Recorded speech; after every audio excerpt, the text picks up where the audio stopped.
their observations, the members of the Bulletin of the Atomic Scientists Science and Security Board find conditions in the world to be so threatening that they are moving the hands of the doomsday clock 2 minutes closer to midnight. It is now 3 minutes to midnight. Investigations of people in various stages of radicalizing in all 50 states. This isn't a New York phenomenon or a Washington phenomenon. This is all 50 states, and in ways that are very hard to see. That is a message that goes out to troubled souls everywhere, resonates with troubled souls, people seeking meaning in some horribly misguided way. Those people exist in every state. I have homegrown violent extremist investigations in every single state. You lived in Pakistan, right? I lived in Lebanon. Lebanon, okay. And you understand, you studied the Quran. Let's take the literal interpretation of the Quran. Infidels, jihad, the things that are in there. If taken literally, does that lead to what Robert Spencer's talking about?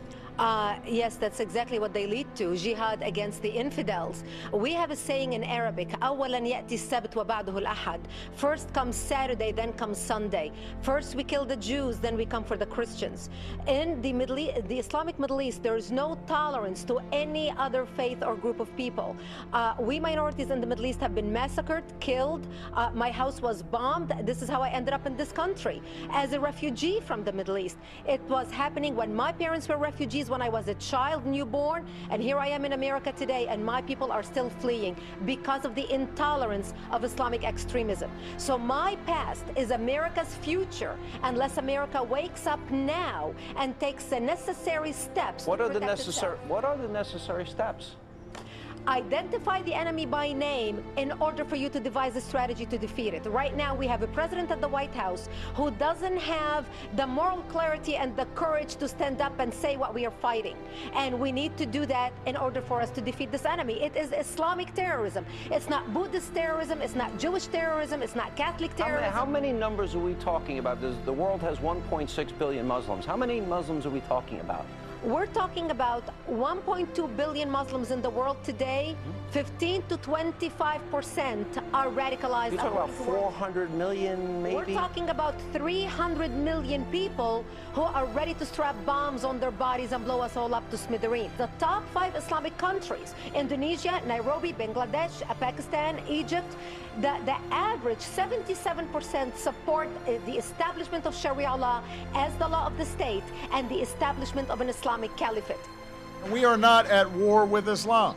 Tonight, chilling new video of a gunman on the loose, killing tourists at a beach resort in Tunisia. Screams heard in the background.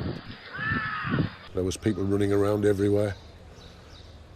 People were frightened, really frightened. That's an explosion from the killer's bomb. The audio caught on this extraordinary video, captured by a brave hotel worker desperate to save lives. He catches a glimpse of the shooter. Look again. That dark figure in the distance is the killer. There he is, walking, assault rifle over his shoulder, hunting for more victims. The terrified hotel worker breathless. Still, he gives chase, yelling that the suspect may be out of bullets. He spots the killer again on the beach. He and a group of men chase the gunman eventually onto the street. Then a barrage of police gunfire. There's a threat that is imminent, and they're going to carry out an attack on the border, and that it is coming very soon. Do you think we get a big fat war in the Middle East with this ISIS? I mean, they're doing dreadful things. They're cutting off the heads of Christians. You know, they took them down to the water, I guess, so they wouldn't have much of a mess to clean up. And they cut off 21 Christians' heads. I mean, it's outrageous. Do you think we're going to end up in a big nuclear war?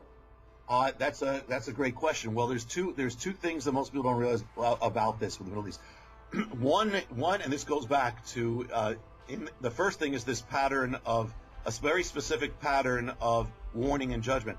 In the harbinger, the second harbinger of the 9 harbingers that appeared in ancient Israel is the harbinger of the terrorists, and that is that the first warning was a strike on the land that was done by terrorists. Literally, the Assyrians who did this in ancient Israel were the fathers of terrorism. They invented it. And the thing is, ISIS is like a descendant of that. And the thing is that, but the pattern is, first comes this strike on the land, it's limited, it's a wake-up call. But then as the nation does, if the nation doesn't turn back, after a number of years, this happened with ancient Israel, it gets re-engaged with the terrorists, and now comes an even greater calamity. Well, so I was always watching since the Harbinger, is America going to get re-engaged with another form of, or with a terrorist, with the same thing, because that's the pattern. Well, ISIS, amazingly, ISIS comes from the same exact spot that the ancient Assyrians do. This is the beginning of the Harbinger pattern. They actually claim Syria and Iraq, which is ancient Assyria, the same people that brought judgment to ancient Israel. This launches the Harbinger sequence. That's number one. Number two, the ancient Assyrians were known for being bloodthirsty. They mutilated people, and that's exactly what ISIS does. And the ancient Assyrians were especially known for beheading their victims and then putting them on display. And that's exactly what ISIS does. ISIS is like the reincarnation of ancient Assyria. So I believe this is ominous. And not only that, they took over Mosul, which is the capital of ancient Assyria. They now have the capital of this. So it's kind of like a replay. And when the president first announced that we're gonna have war with ISIS a little while back, it's actually just before the Shemitah began. It was the eve of 9/11, which is, I believe, is another ominous thing.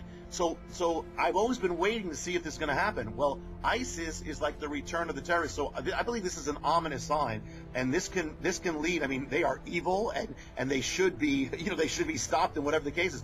But to engage in all these things with America, while America is also heading rapidly away from God, is not a good formula. It's not a good combination. So I believe this is ominous. And the other thing, Greg, is there's a mystery that I put at the end of the book, The Mystery of the Shemitah, which is called The Mystery of the Seventh Shemitah, which is going to link up with the Middle East. And that is this.